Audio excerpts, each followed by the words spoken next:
Запуск трансляции. По идее должно... Да, вот сейчас мне написало, что я в эфире. Всем доброго воскресного вечера. На дворе 4 февраля. Прекрасный день. Время по Москве 18 часов 20 минут. С великого позволения Олега Морозова с минуты на минуту должно отправиться сообщение в чатик астронавтов с приглашением на стрим. Вот, так что всех астронавтов, всех ребят из чатика, куда постоянно пишу и отвечаю на вопросы. Всем привет, всем добро пожаловать. Все ребята, кто пришли из блога, Миша, самый постоянный зритель, самый регулярный. Привет. Всем привет, ребят.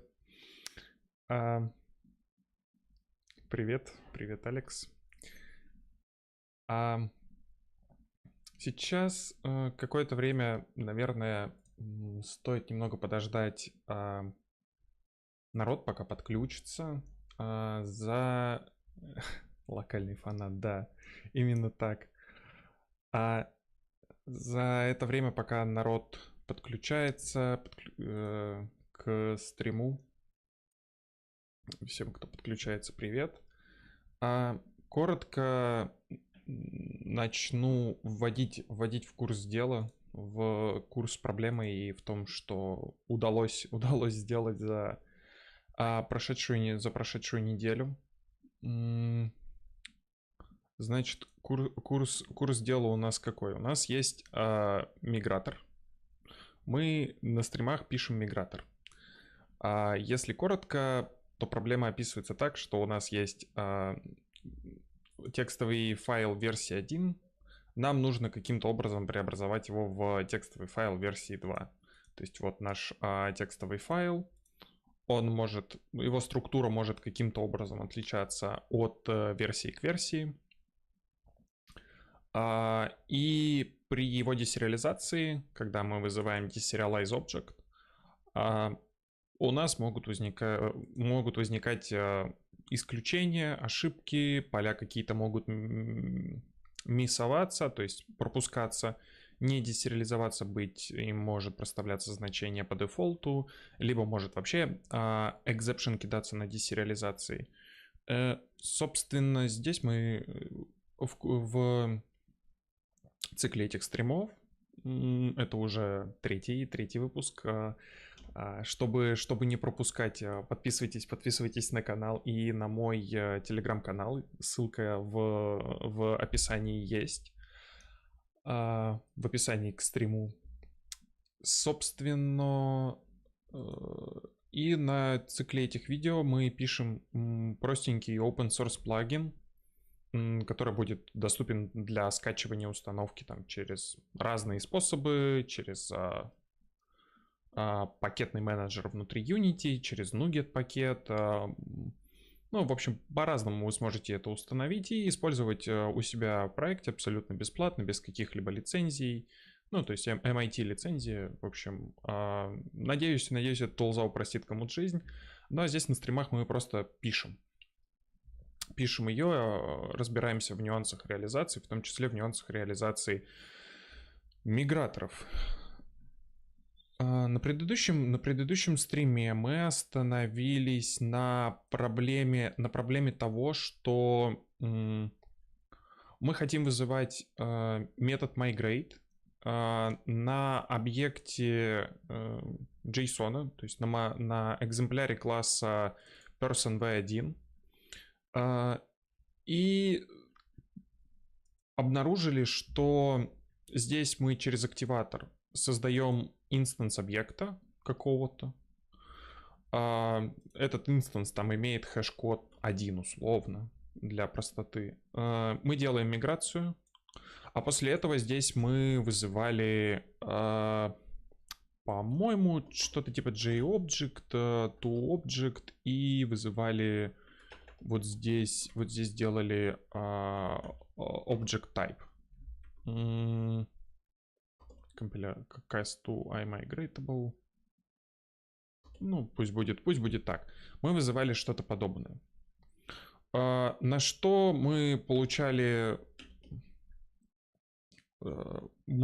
падающий тест внутри Unity.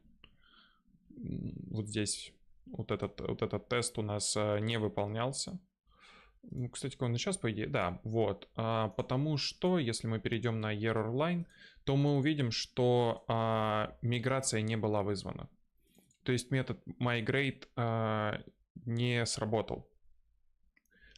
Спасибо, Макс. Спасибо, Макс, за фидбэк. Не сработал. Почему он не сработал? Потому что мы вот создали здесь экземпляр объекта, у него там что там получается, хэш-код равен условной там, единице, а вот здесь в методе toObject мы создаем абсолютно другой объект. Почему я здесь использую хэш-код? Потому что хэш-код по умолчанию, если мы его не переопределяем, он берет указательный объект и возвращает хэш-функцию от значения этого указателя.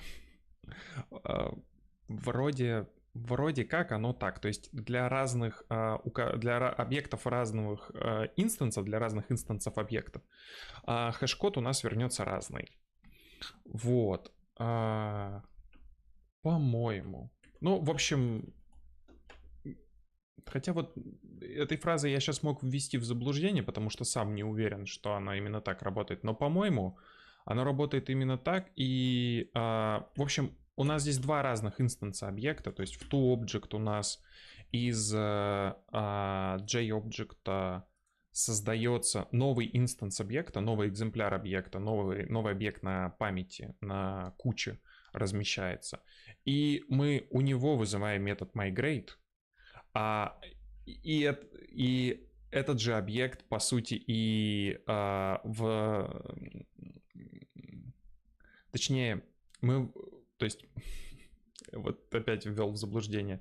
Здесь мы создали объект с хэш-кодом 1, вызвали на нем на хэш-коде 1 метод migrate, а после этого создали новый объект и вернули объект с хэш-кодом 2. Ну, то есть создали новый объект, не вызвали на нем метод migrate, и в результате получаем ошибку в тесте. Собственно, здесь так и описывается, что expected true, но у нас по факту false.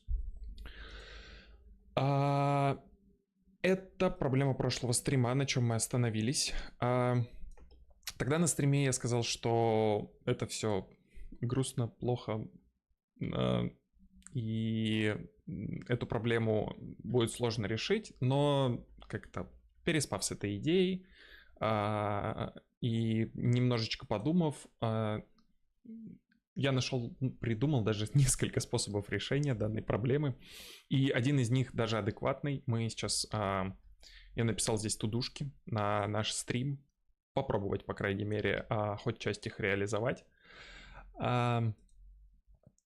И проблема, описанная проблема, с которой мы столкнулись на предыдущем стриме, она легко решается через метод populate.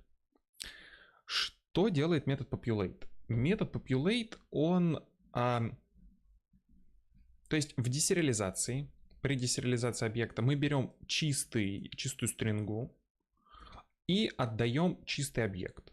Только что вот прям вот свеженько созданный. Классненький, вкусненький. У JSON-конвертера тоже есть метод populate. И он, получается, заполняет уже созданный объект person v1. Вот. Он заполняет уже созданный объект с какими-то данными из JSON файла. Что мы по факту здесь и сделали. То есть сделали в самом миграторе.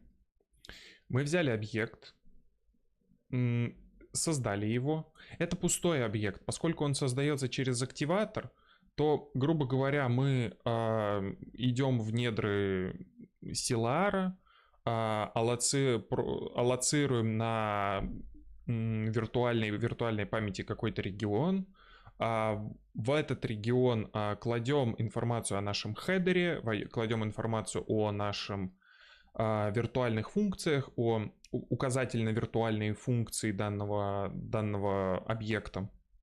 И дальше мы кладем данные. После, то есть третьим поинтером и ниже у нас идут все данные.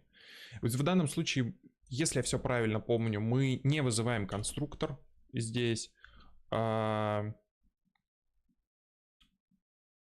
Либо мы вызываем конструктор по умолчанию, либо статический конструктор, который вызывается при первом вызове, при первом создании данного типа объекта.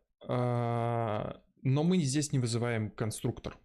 И у нас получается здесь саллоцированный какой-то объект с указателем на регион памяти, где этот объект расположен, но без каких-либо данных.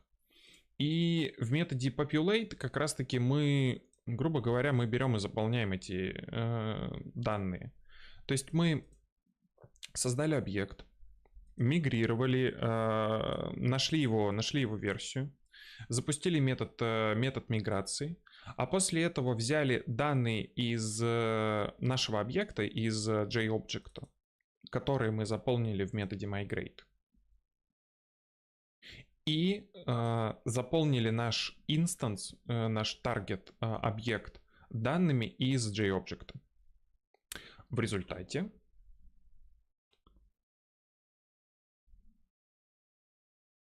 тадам, все работает. То есть метод миграции был вызван метод read, но не был вызван метод write. То есть, ну, в общем, все как мы описали в миграторе, по правилам мигратора здесь.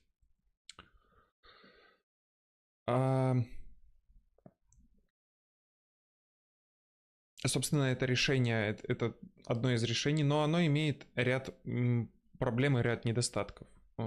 Первый недостаток — это мы берем здесь reader. А reader — это у нас поток. Это реализация, как я понимаю, как file read или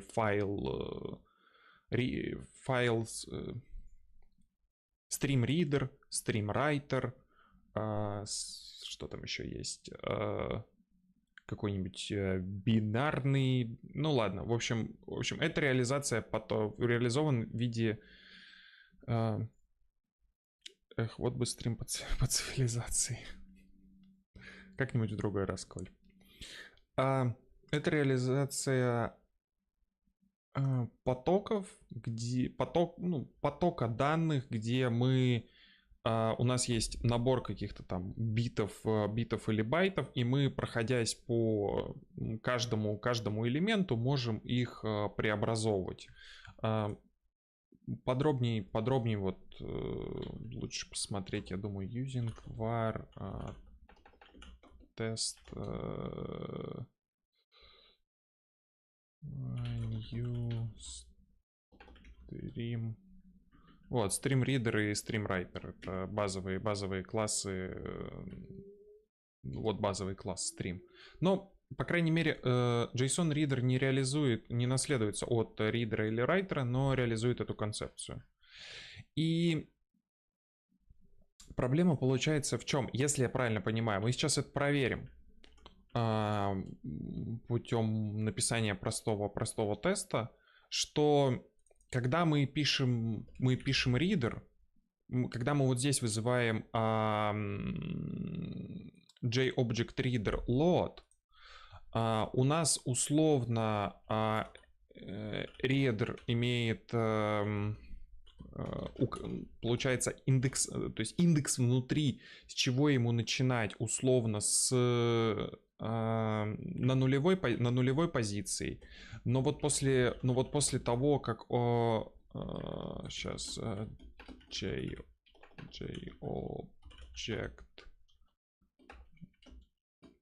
JObject load, да.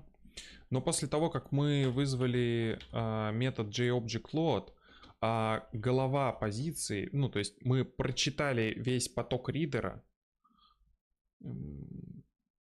и сместили голову нашу, указатель на объект для чтения, в самый конец, то есть где-то дошли до конца, допустим, там до позиции.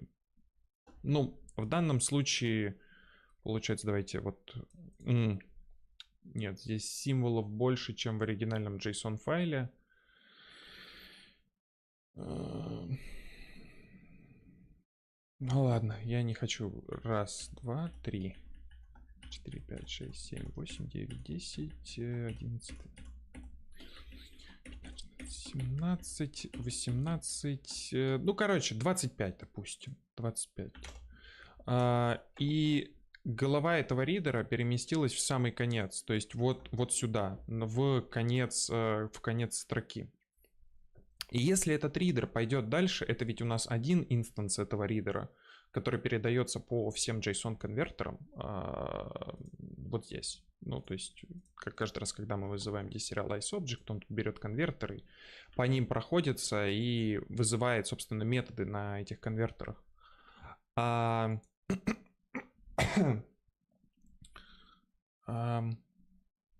То при запуске следующего ридера, при запуске следующего конвертера, который будет идти в списке, мы получим ошибку чтения в этом конвертере, в следующем конвертере. Что, ну, конечно, если мы пишем open source плагин, ну, это абсолютно недопустимо.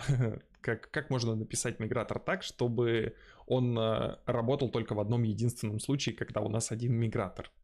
Ну и все, ну, это неправильно. Поэтому это один из кейсов, который нам нужно покрыть и на который нам нужно написать тест. Возвращаясь к проблеме конструкторов. Поскольку мы вызываем здесь у нас конструктор может быть вызван, может быть не вызван. Это мы, кстати, тоже очень легко проверим.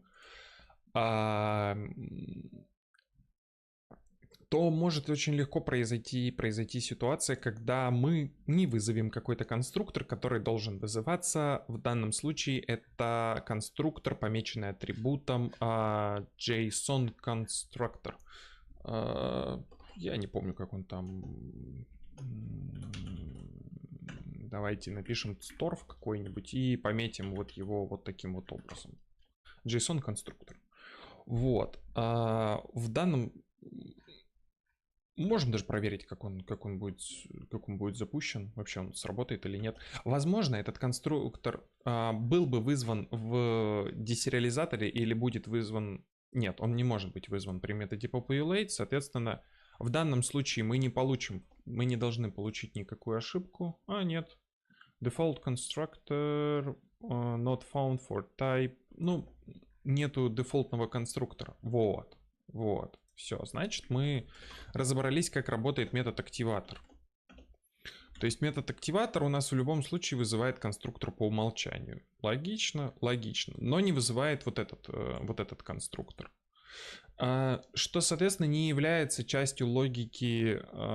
Ну, иногда вы можете реализовать JSON-конструктор и дозаполнить какие-то поля, допустим, в рантайме, или наоборот предзаполнить их, допустим, какими-то значениями, которые не должны быть вызваны, которые приходят у вас из рантайма. Например, параметры каких-нибудь конфигов.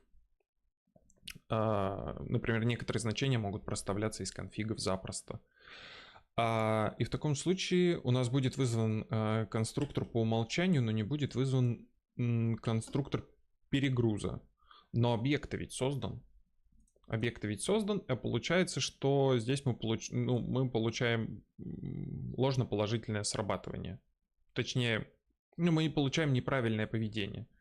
То есть, создавая мигратор и навешивая какую-то логику, мы должны базово поддерживать, оставить неизменной ту функциональность, которая дается JSON этим самым Newtonsoft JSON по умолчанию.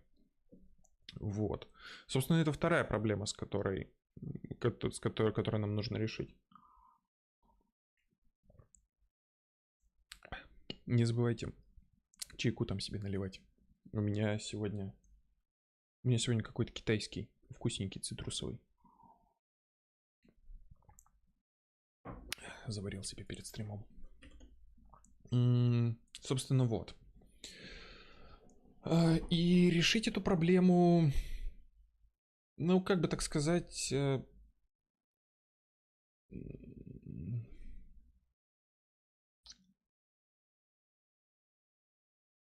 решить эту проблему, ну, нужно оставлять реализацию и вызов конструкторов JSON файлов на стороне на стороне плагина.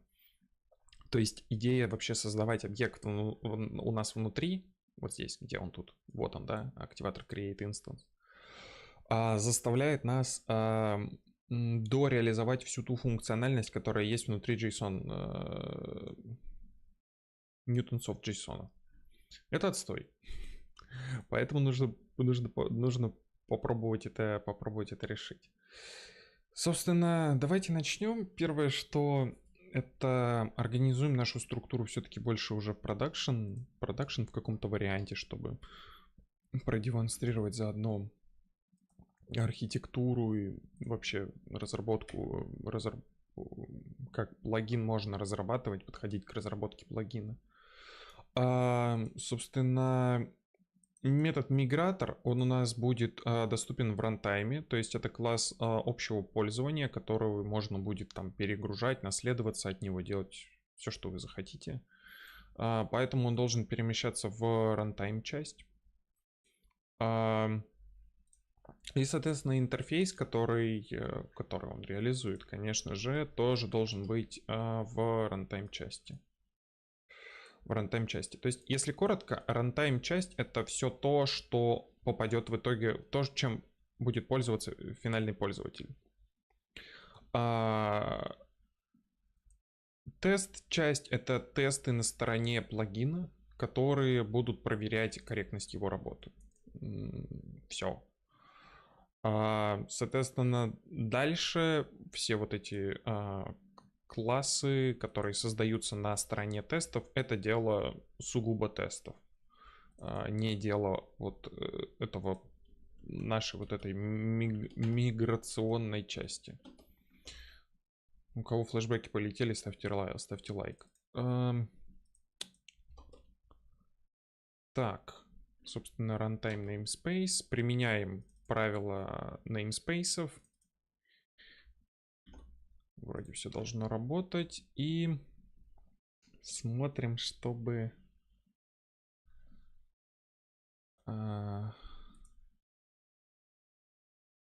Здесь. Смотрим зависимости. Здесь уже я проставил сразу зависимости на runtime.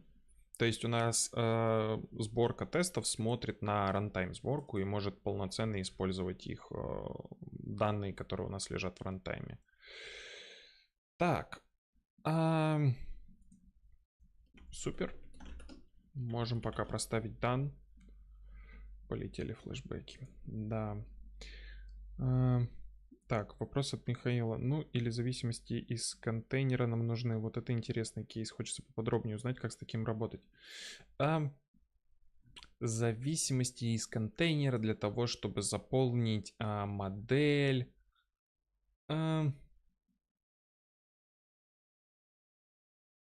Ну, это тогда ты должен зарегистрировать модель в контейнере или создать ее там, допустим, через фабрику, прокинуть, а потом модель возьмет какие-то данные из контейнера. Ну, обычно, ну, лично я стараюсь не связывать это никоим образом.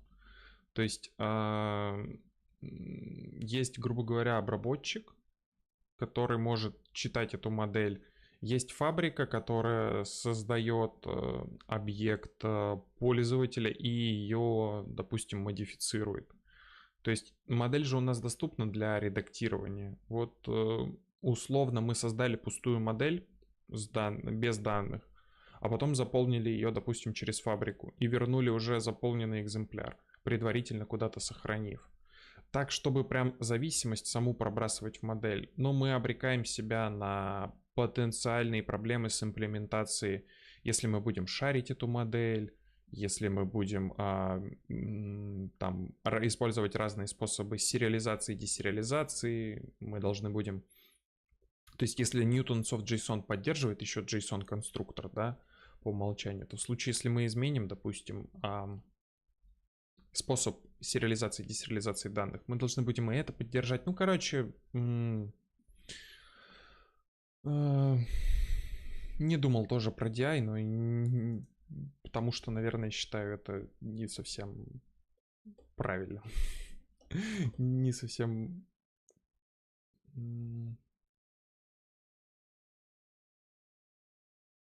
Ну, я не знаю, хорошим кейсом, что ли.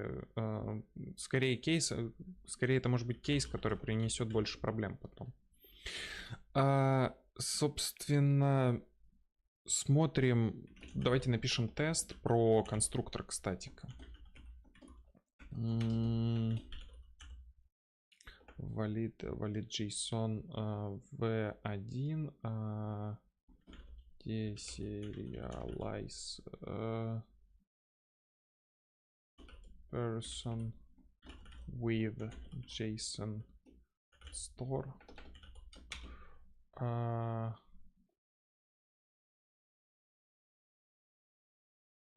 store called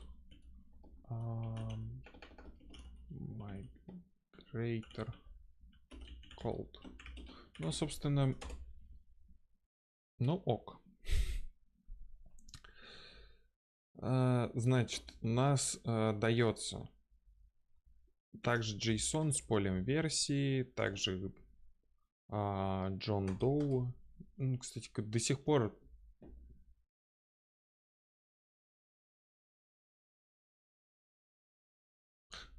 не переименовал сервер. Все мы используем какого-то Джона Доу.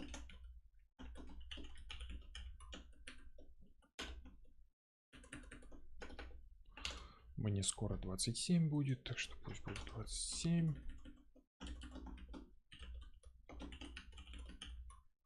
Окей. Пусть будет так. Хотя это часть персональных данных. Пофигу.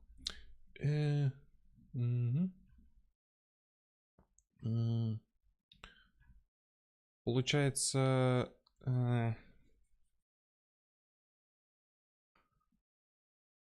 person v1.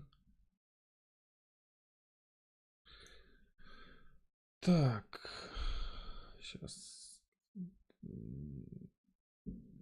Нет, проще, чтобы не получить ложноположительного срабатывания, лучше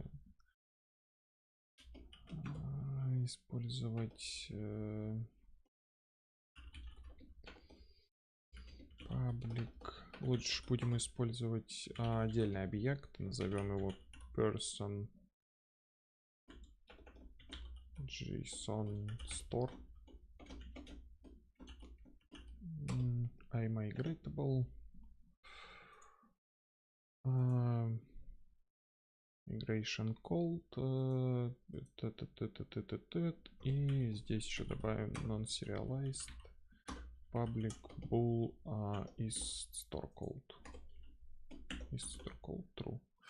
Соответственно, тест наш будет выглядеть примерно так, что когда мы десериализуем JSON, мы создаем мигратор, создаем его через person JSON store, и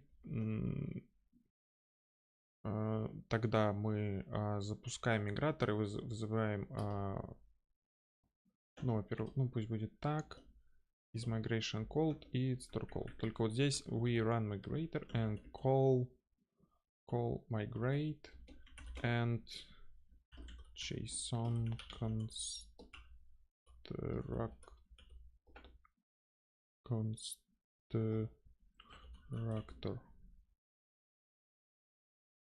О, господи, блин. Окей. Migrator JSON. По идее, мы по логике вещей, поскольку у нас будет вызван конструктор по умолчанию,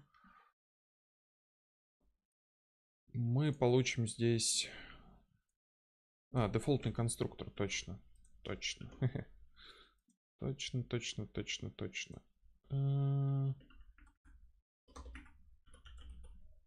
Store.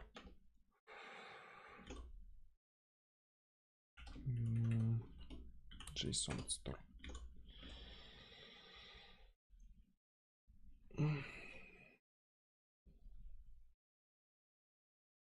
Ну, собственно, да. JSON конструктор вызван нет. И в данном случае нам будет сложно порешать эту проблему. Нам будет сложно порешать эту проблему, потому что в методе read мы используем метод populate. И метод populate не будет вызывать наш конструктор, соответственно, будет вызывать, не будет вызывать конструктор по умолчанию для всех типов миграторов, что будет тоже создавать кучу проблем. Valid JSON. Давайте пометим как done. Перейдем к следующему тесту. Напишем сразу группу тестов, а потом подумаем над реализацией. Напоминаю, кстати, кто пропустил прошлый стрим. Сейчас мы объединяем несколько концепций по написанию тестов, несколько подходов к разработке. В частности, первое — это я здесь объединяю подход BDD, Behavior Driven Development, то есть сначала, когда это... Давайте. В общем, про BDD вы можете почитать отдельно. Не потому, что я не могу это объяснить, потому что я на прошлом стриме это объяснял, и...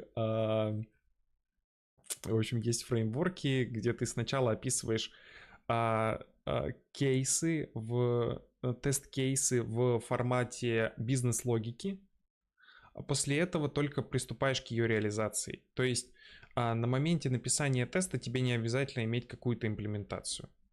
Вот. Здесь мы стараемся делать точно так же, только без навороченных фреймворков, потому что они, по сути, все делают одно и то же. Запускают сценарии, в которых должны быть какие-то элементы с какими-то условиями, и все. То есть мы эти сценарии реализуем через комментарии. Этого пока хватает. А второй элемент, который мы, соответственно, это часть Behavior Driven Development подхода. А вторая часть, которую мы используем, это Test Driven Development.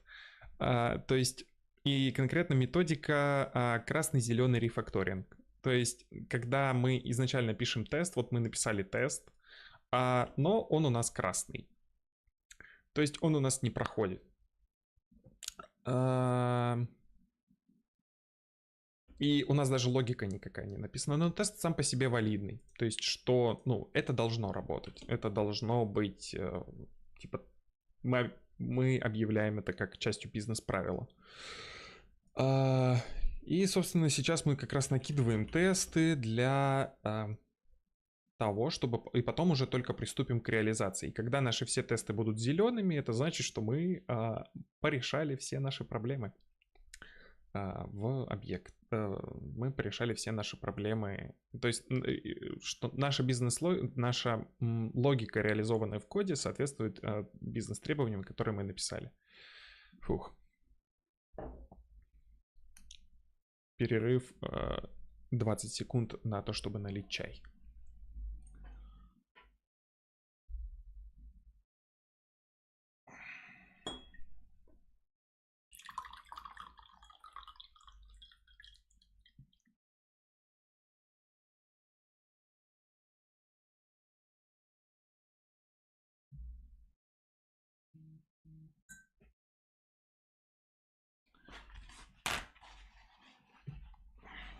Воспользуйтесь тоже моментом, сгоняйте себе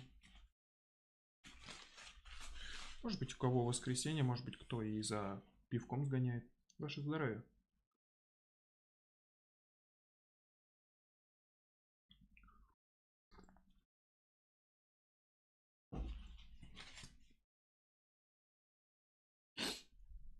Так.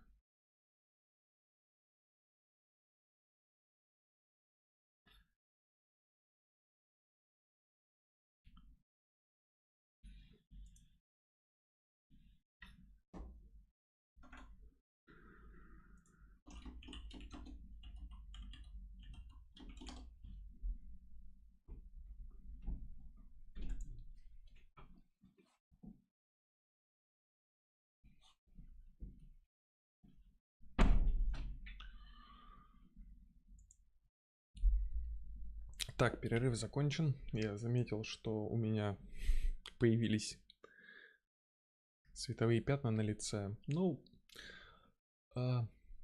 особенности роль ставней испанских. Что ж поделать, это солнце светит, и сквозь роль ставней проходит свет. Ладно, вернемся дальше. Соответственно, дальше кейс. Когда у нас больше, чем один конвертер.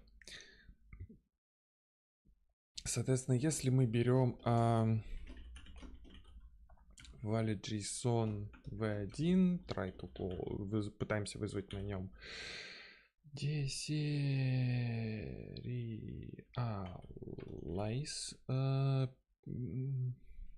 получается person v1, то есть мы когда на валидном JSON вызываем здесь метод десериализации для person v1, у нас давайте не так, deserialize with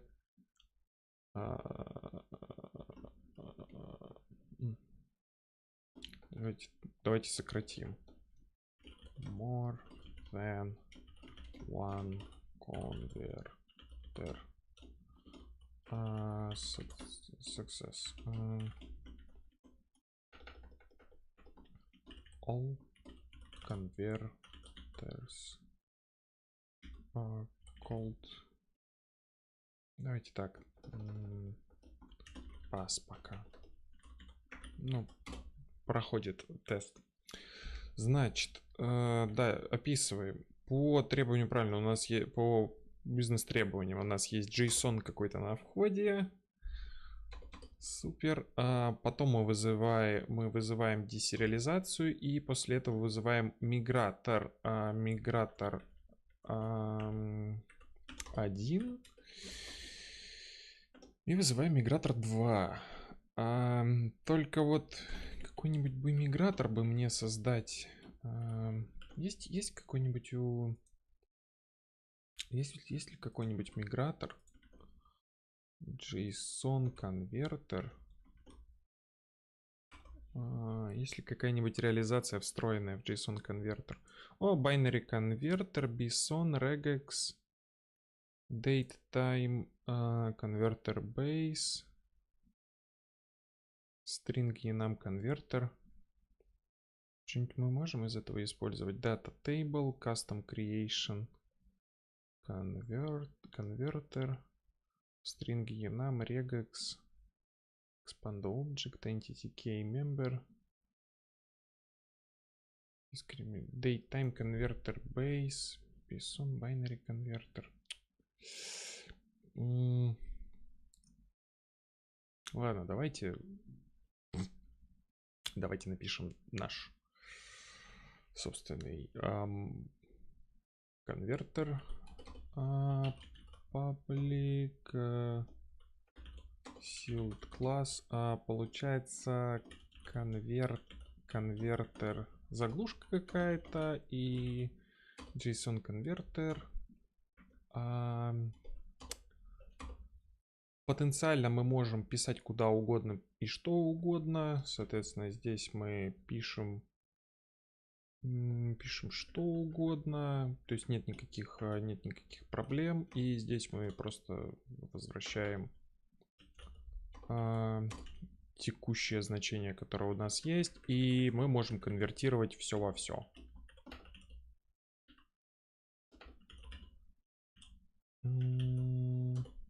Да, как-то так. Конвертер стаб. Создали заглушку. Кстати, заглушки можно создавать, например, можно делать свои собственные, использовать какой-нибудь n-substitute, но я решил не перегружать стрим дополнительными фреймворками, дополнительными... ну, и так хватит. Хочется и плюс тянуть это еще. Плюс у нас не настолько продвинутая система макирования. Ну, для того, чтобы использовать тулзу, проще вот пару строчек кода накидать, и все должно работать. Так, ладно. Получается конвертер стаб. И здесь, если мы вызываем, допустим, добавляем два мигратора, то после первого мигратора будет второй мигратор, у которого не будет никаких проблем. Ну, у которого не должно быть сейчас никаких проблем, потому что у нас нет никакой имплементации.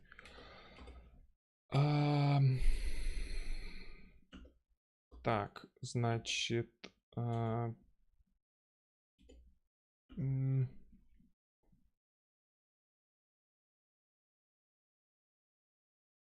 Нет, давайте пойдем по-другому. Значит, мы ожидаем, что... да, что, во-первых, что мы ожидаем? То есть, если мы, когда у нас deserialized JSON with более чем с одним конвертером.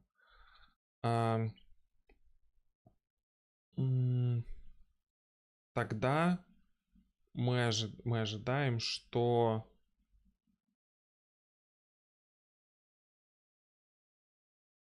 у нас не будет, во-первых, ошибки, что,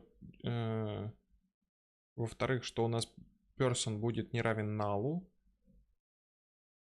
Да, получается, то есть у нас person не пуст тогда. Как это более бизнес-правило это сформировать? То есть person is not an empty. И второе, there is no exception. Да, вот not null. А вот exception как проверить? Чтобы проверить exception, мы должны передать сам метод вызова десериализации. То есть мы должны... Окей, давайте так. Then we have more than one converter. Тогда there is no exception. Да. There is no exception. And person is not an empty. То есть и здесь мы тогда добавляем assert does not throw и передаем это как лямбду.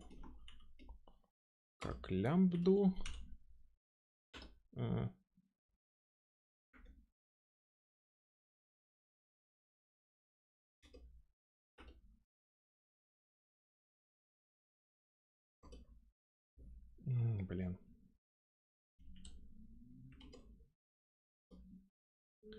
Да, мы пытаемся person...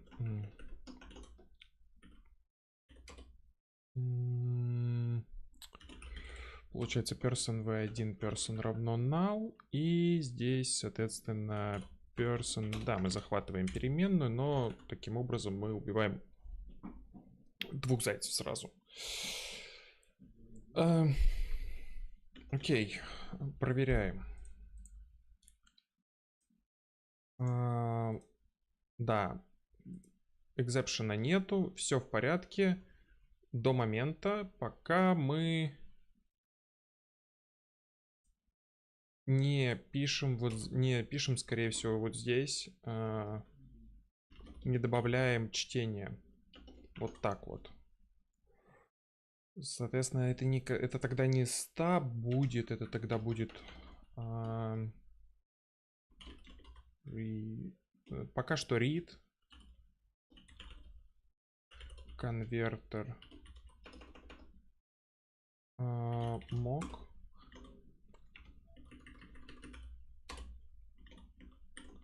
Ага.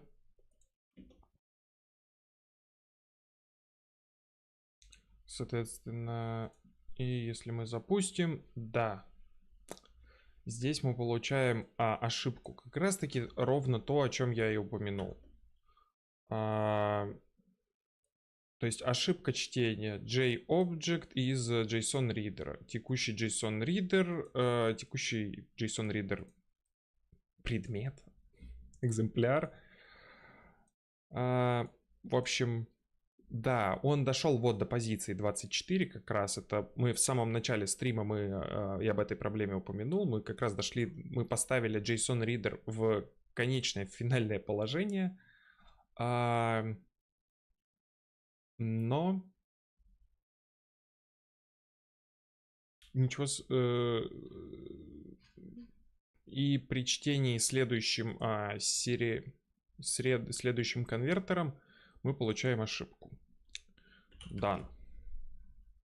Кстати, у меня есть предположение, что может быть, мы можем на миграторе вот здесь после reader мы можем как-нибудь, может быть, его сбросить. Мы читаем, но сбросить мы его в какое-то значение по умолчанию мы его не можем. Только ну и это вообще очень странно бы это выглядело. То есть нам нужно просто тогда пересоздать поток заново. Но поток у нас только один. То есть мы его можем прочитать, создать объект, и, собственно, на этом все. Либо у нас будет на это один ридер, либо его больше не будет. Так, да.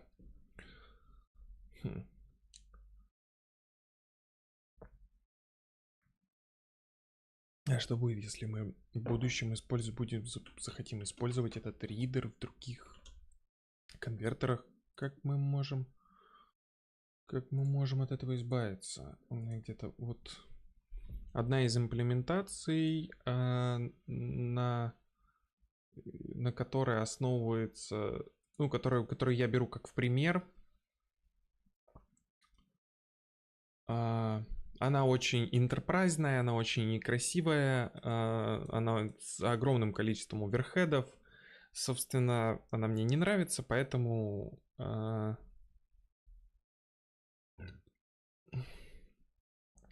я решил написать собственную. Значит, но здесь все равно читается JToken. То есть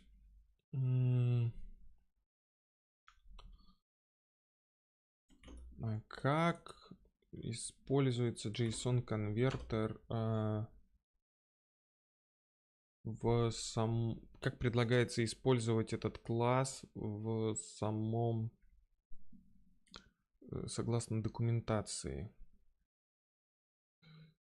Unix state expand JSON converter.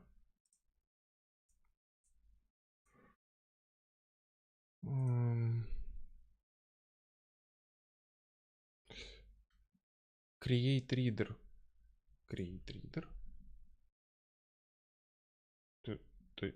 Из ридера можно создать еще один ридер. Так, нет. Из JObject можно создать ридер еще один. Но сам ридер, ну, по идее, либо копии, либо create reader. То есть, если мы хотим второй поток использовать, но здесь такого нету. Здесь получается, что мы здесь делаем? Вот здесь есть метод, да, create reader. он с текущего нашего JObject создает новый reader. С текущего объекта, который у нас есть, с текущего JObject.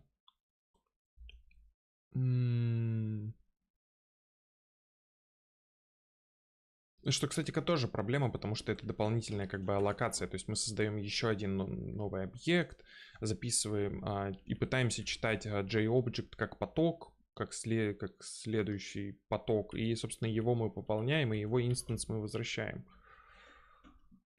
JSON конвертер конструктор, JSON конвертер класс.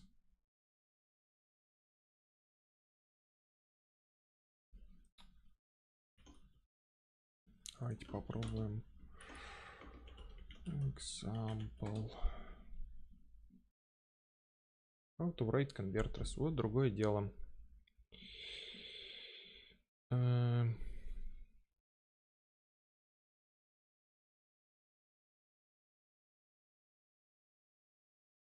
Reader get string.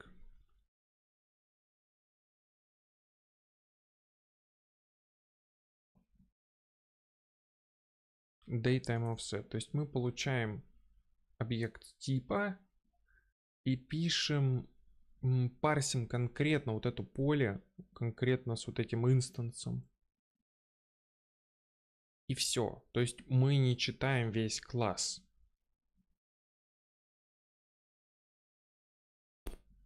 Так. Под это надо выпить чай. То есть изначально читать из потока вообще весь класс — это плохая идея получается.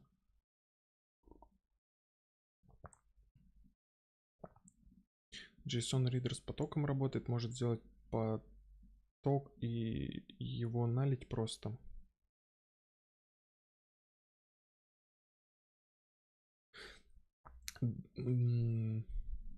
Не очень понял, Алекс, насчет заналивания потока. Это толку не даст никакого. Да, Миш, ты все верно говоришь, что эта реализация майкрософтовская, она отличается, но концепция остается точно такой же. Да, там нету фабрик, это не расширенная версия, но имплементация остается той же, то есть концепция остается той же. То есть что вообще из себя конвертер подразумевает?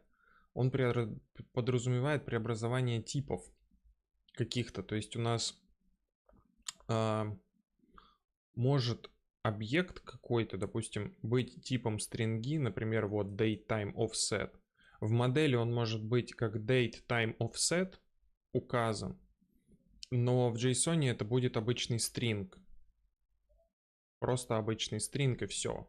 И как раз таки за это преобразование у нас и отвечает JSON конвертер. И сама концепция JSON конвертера, то, что мы читаем одно конкретное поле данного типа, не вызывая и двигаем как бы хедер в нашем ридере ровно на то значение, на которое мы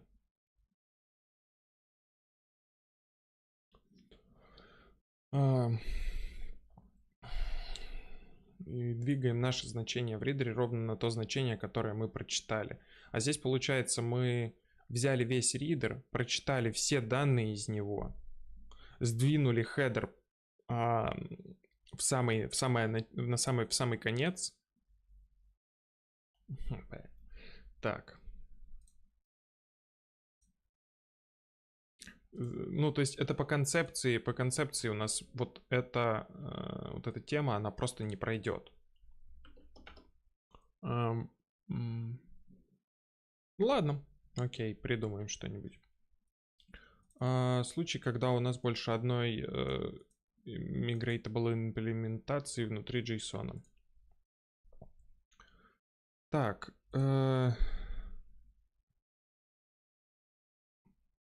Собственно, это приводит, то есть вот есть ряд проблем. Давайте попробуем сначала их решить, потом уже подумаем. Первое, перемещение JSON ридера. Но, допустим, наш плагин изначально, который идет как пример, Он также двигает этот ридер и возвращает он объект десериализованный, либо уже имеющийся объект.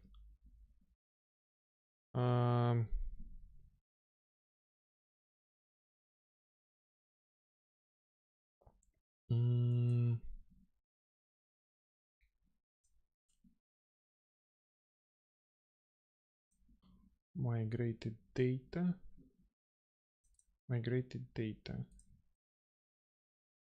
Ну, здесь у нас создается метод, здесь что-то делается, какое-то создание какого-то потока, но вот я что получается по-другому не получить же объект. Ну, исходя из реализации того, что у нас тут предложено, у нас есть парсинг из напрямую из стринги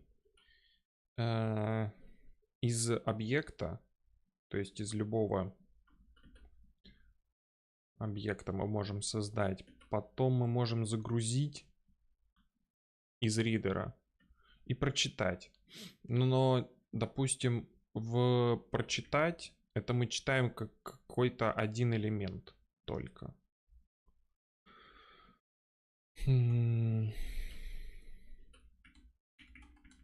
Соответственно, вот и все варианты имплементации. То есть, если мы вызываем load,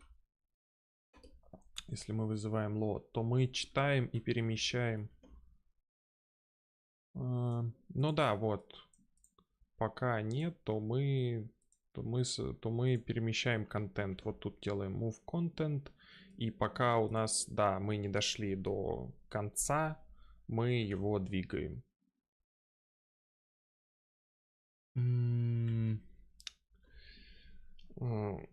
Так. Это проблема, как будто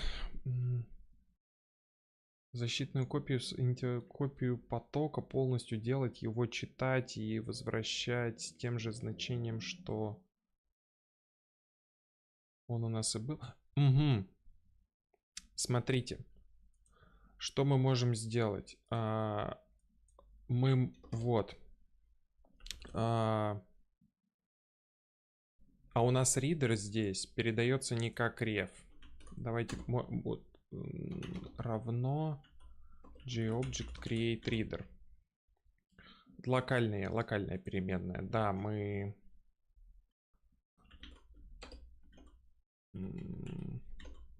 да, это локальная переменная. Локальное значение у нас на стеке. Да. То есть, если бы здесь, он бы приходил бы вот так, то мы бы могли это сделать.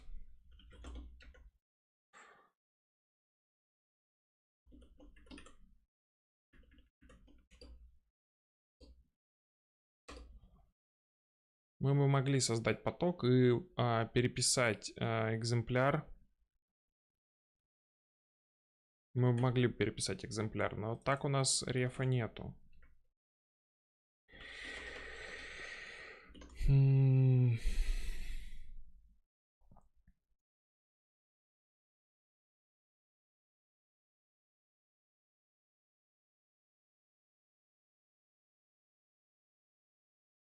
Блин, это столько проблем. Ну, это к большому количеству проблем может приводить на самом деле. То есть другие миграторы просто не будут работать. Условно, если у нас будет использоваться какой-нибудь datetime offset внутри JSON, который будет требовать использования кастомного мигратора. Дополнительно, который нужно будет тут указывать. Или наш любой другой второй просто написанный еще один мигратор, то это будет приводить к тому, что мигратор просто будет неиспользуемый. То есть его нельзя будет использовать.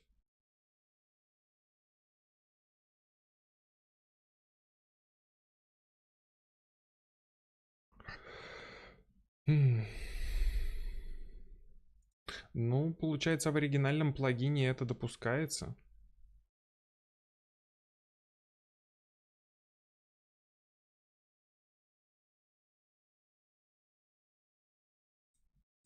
Если будут issues, может быть, есть какой-нибудь на этот счет.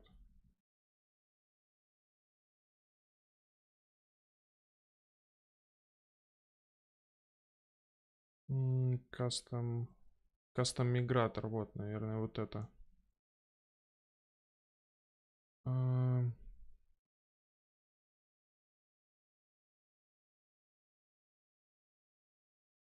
Нет, это что-то другое.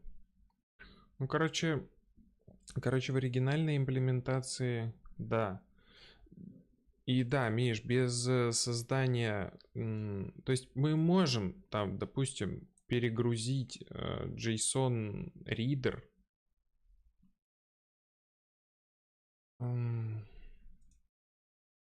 мы могли бы попытаться подсунуть в него другие данные. То есть, если бы он передавался бы как ref, мы бы тогда могли бы подменить инстанс на текущий JObject, чтобы остальные экземпляры класса у нас работали также без проблем. То есть остальные миграторы. Но нет. В данном случае использование нескольких миграторов просто не прокатит из-за этого.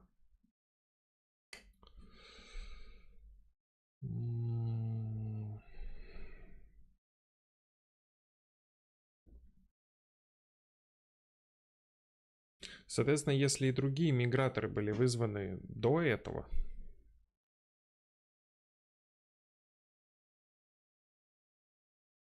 то это тоже не сработает.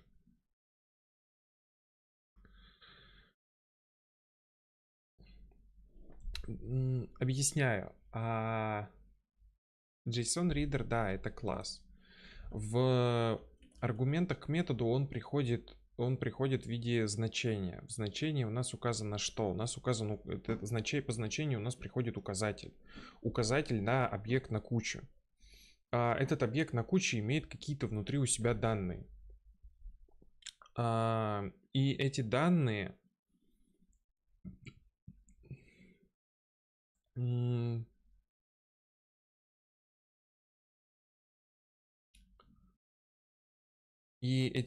при вызове метода JObjectLoad мутируются, и как раз таки head перемещается в самый конец. И когда head перемещается в самый конец, это вызывает проблему теста. Моя идея была в том, чтобы переписать этот ридер, то есть заресетить этот ридер. То есть мы как бы здесь его прочитали внутри, но мы его взяли и заресетили. А заресетить его только можно, если мы возьмем напрямую указатель, обратимся к объекту в памяти и перепишем его. То есть перепишем, либо поменяем значение указателя. Так, чтобы указатель раньше ссылался на объект 1, а после этого стал ссылаться на объект 2. То есть для системы это будет работать так же, но как бы произойдет подмена.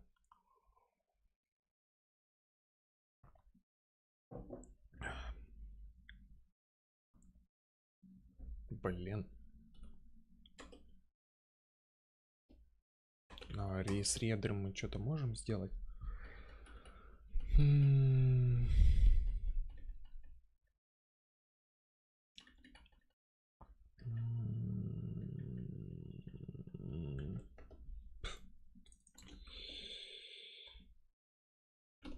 Может быть, у кого-то сталкивалась How to iterate twice? Да, ну-ка, давай-ка расскажи-ка мне.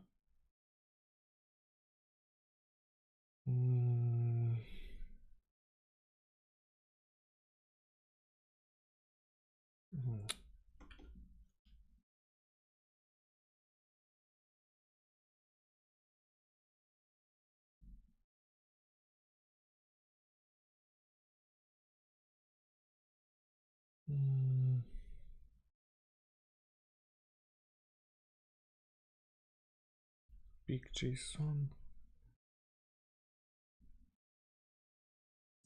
Мощи какой-то. Мощи helper. Он дампит его в... О, господи. Copy to. Вот это вот мне интересно. Нет, это все не то.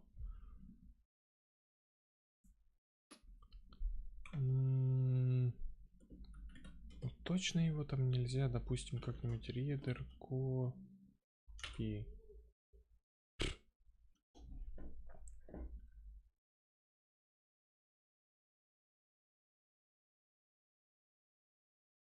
Да, ну вот. А в оригинальном здесь тоже нету. Read, push, pick, pop, get position, set token, finish, dispose, move, validate, skip, read, pop, pick. То есть никто. Так, значит я что-то...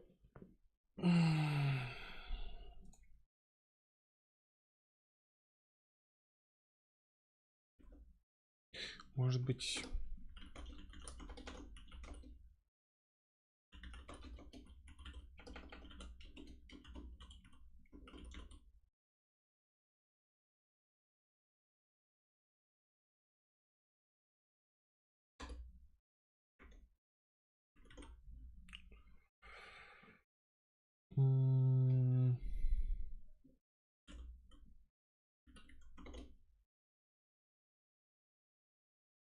Thread safe around text reader.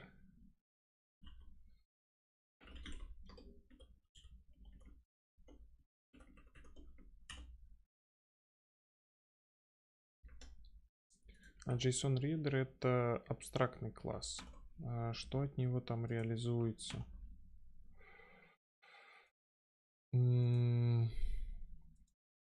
Text Reader. Trace JSON. JToken Reader. JSON Validation. JSON Line Info.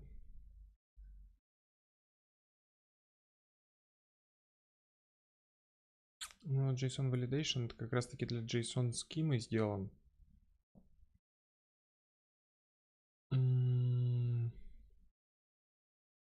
Но у нас есть разные ридеры, короче говоря, и они так или иначе наследуются от JSON ридера. И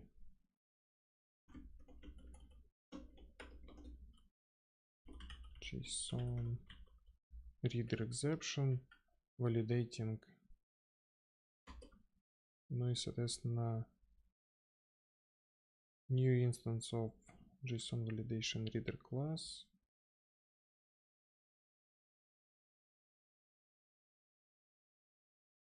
Валидирует контент, возвращаемый JSON ридером.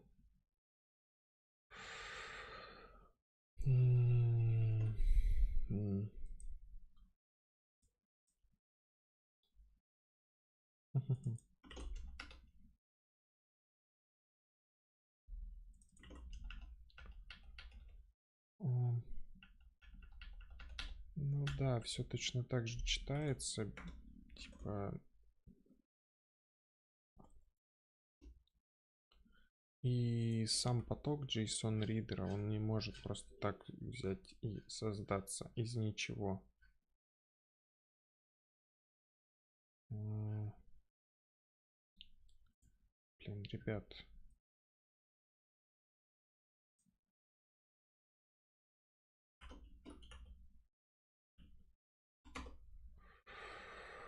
Так. Protected.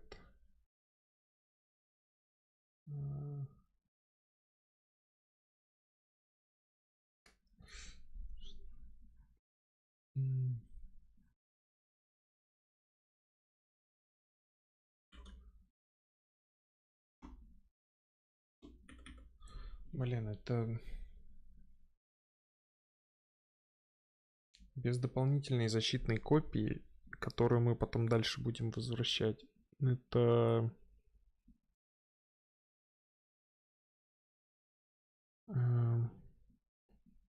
это вообще очень сложно сделать.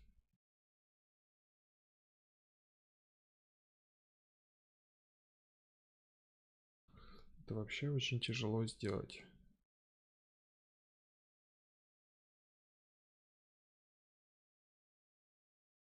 Ну, если что-то очень тяжело сделать, я не могу это сделать, тогда add this as limitation.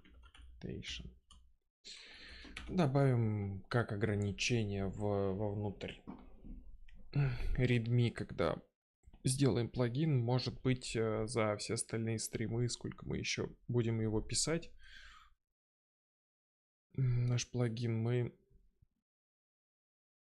решим эту проблему. Получается, что вот этот тест у нас будет всегда проблемным.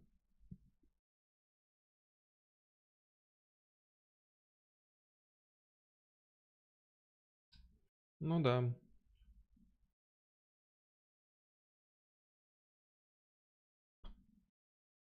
Да, этот тест у нас будет всегда проблемным, поэтому мы его...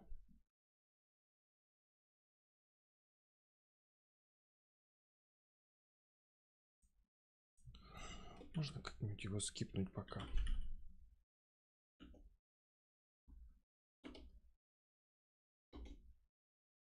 Да.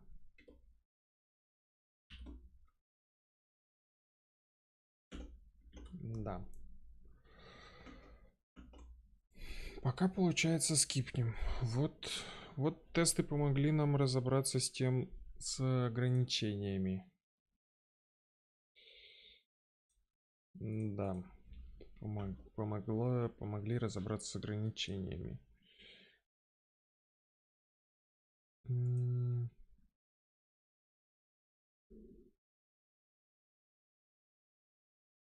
Блин, неожиданно.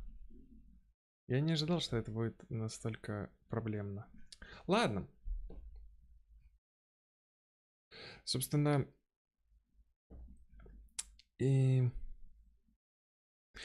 на этом я думаю, что мы будем на сегодня заканчивать. По результатам сегодняшнего стрима мы написали пару тестов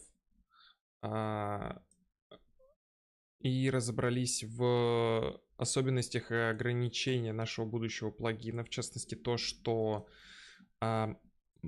использование других конвертеров, при использовании нашего мигратора, использование других конвертеров будет невозможно в случае, если эти конвертеры будут использовать stream reader, ну, JSON reader у себя внутри. То есть это будет возможно только если они будут использовать там existing value.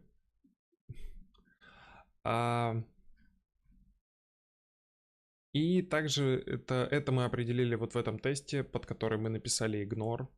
Может быть, мы найдем способ симплементировать это таким образом, чтобы эта проблема ушла. И это, кстати, будет преимуществом над плагином предыдущим. Над плагином в качестве примера, который мы использовали. И также мы написали вот этот тест, который говорит о недостатках текущей нашей имплементации, в которой мы сначала создаем инстанс, потом делаем его populate. Мы не вызываем тогда JSON конструктор, и вот здесь это создает проблемы. Да.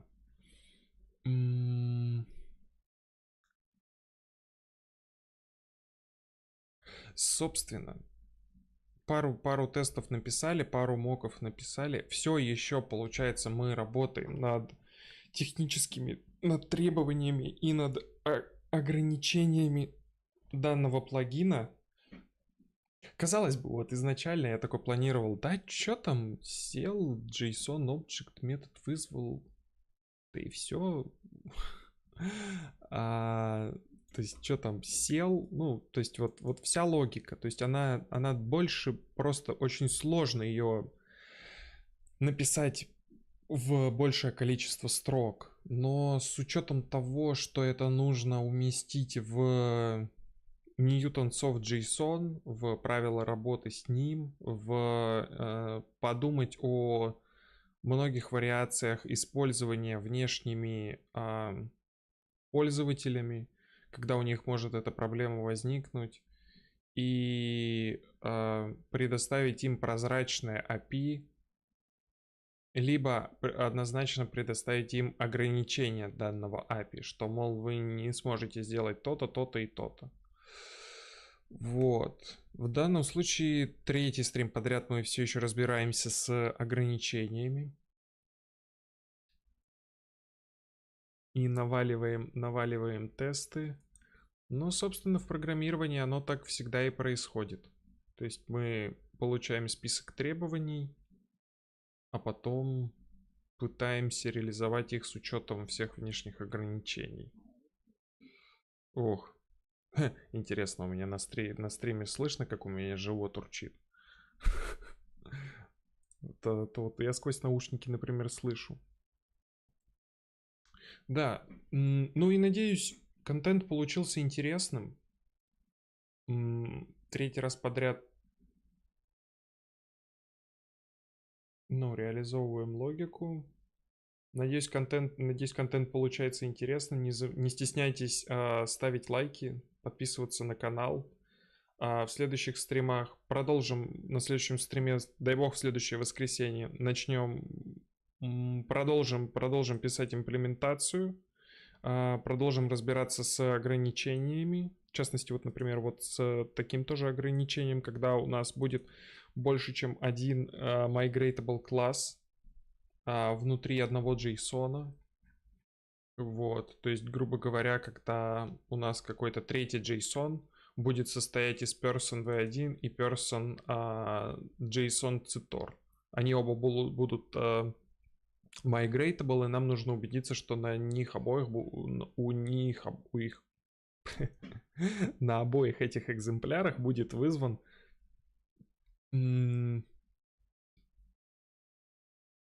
метод миграции. Ну и, соответственно, дальше уже базовая функциональность, тесты под которые нужно будет написать. Это то, что методы миграции вызываются для всех версий, то есть там с 1 по 3 и так далее. Ну, кстати-ка, это уже не проблема текущей реализации. Кстати-ка. Да, это поскольку у нас сигнатура, что мы вызываем из from до to, это уже, грубо говоря, забота пользователя. Забота пользователя, чтобы он здесь правильно вызвал методы миграции. Ну, в общем, давайте на этом и закончим, закоммитимся.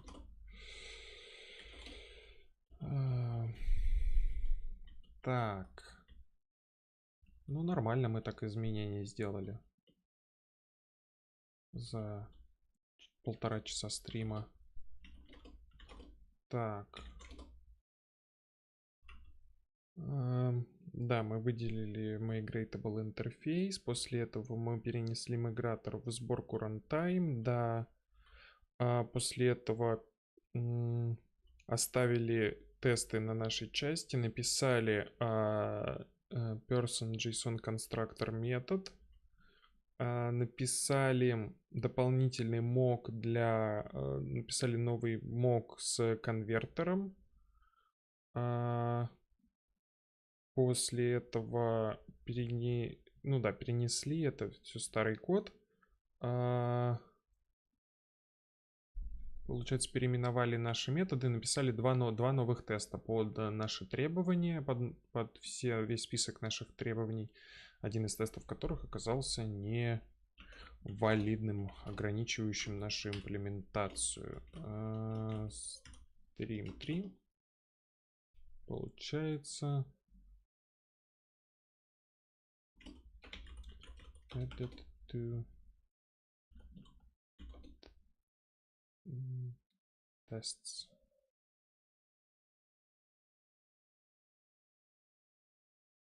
Получается, да.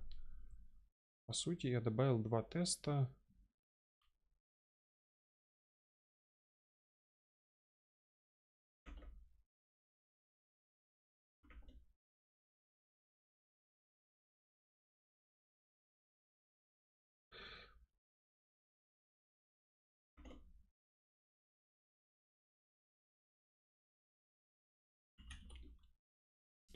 Добавил 2 теста.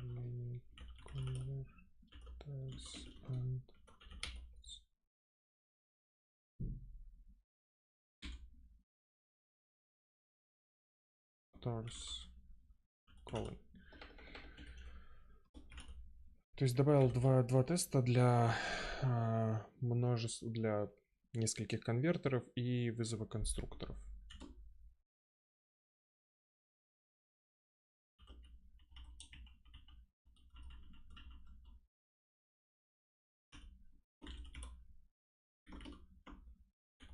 Ну да. Все. На этом все. Ребят, спасибо большое за просмотр. Ставьте лайки, подписывайтесь на канал. В следующее воскресенье, примерно в это же время, дай бог, в это же время анонс стримов вы найдете в телеграм-канале у меня. В это же время, через неделю, примерно в 6 часов по Москве, выйдет следующая часть, где мы будем писать наш JSON-мигратор. На этом, собственно, все. Всем большое спасибо за просмотр. Всем хорошей рабочей недели. Пока-пока.